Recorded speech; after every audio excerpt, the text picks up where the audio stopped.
इकडे नाशिकमध्ये सुद्धा गोदावरीच्या पाणी पातळीमध्ये वाढ झाली आहे। दुतोंड्या मारुतीच्या छातीपर्यंत पाणी आलंय। गंगापूर धरणातून पाण्याचा विसर्ग वाढवण्यात आलाय। गोदावरीच्या पाणी पातळीमध्ये त्यामुळे चांगलीच वाढ झाली। गंगापूर धरणातून 6340 क्युसेक वेगाने पाण्याचा विसर्ग होतोय।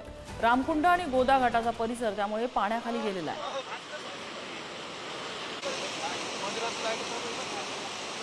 नाशिकच्या धरण पाणलोट क्षेत्रामध्ये मुसळधार पाऊस होत असल्यानं धरणांमधून विसर्ग केला जातोय।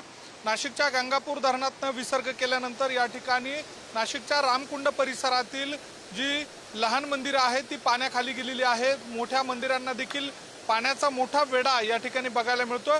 आणि महत्त्वाची बाब म्हणजे ज्या नाशिकच्या पुराचा मापदंड म्हणून ज्याला ओळखलं जातं त्या दुतोंड्या मारुतीच्या अगदी छातीपर्यंत या ठिकाणी पाणी आलेलं आहे।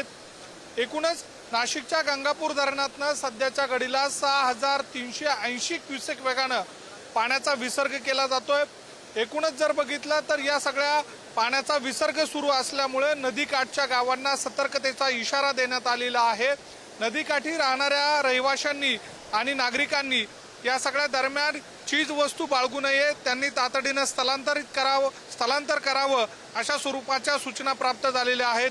मोठ्या प्रमाणात असलेला हा पाण्याचा विसर्ग पुढे जाऊन अनेक गावांना या ठिकाणी धोका निर्माण होऊ शकतो अशा स्वरूपाची देखील स्थिती असते। प्रामुख्यानं चांदोरी, सायकेडा या सगळ्या गावांमध्ये तिथे राहणारे जे रहिवासी नदीकाठी असतात त्यांना देखील प्रशासनाच्या माध्यमातून सतर्कतेच्या सूचना दिलेल्या आहेत। या सगळ्या पार्श्वभूमीवर जर बघितलं तर नाशिक शहरामध्ये सध्या पावसानं विश्रांती जरी घेतलेली असली तरी दुसऱ्या बाजूला पाण्याचा विसर्ग सुरू असल्यामुळे नदीकाठच्या गावांनी सतर्क राहावं अशा स्वरूपाच्या सूचना देण्यात आलेल्या आहे।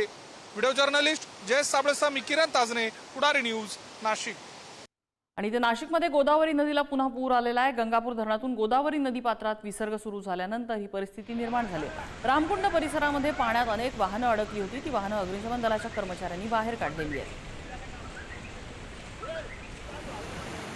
या परिसरामधला आठवडी बाजाराला सुद्धा या पुराचा फटका बसलेला आहे।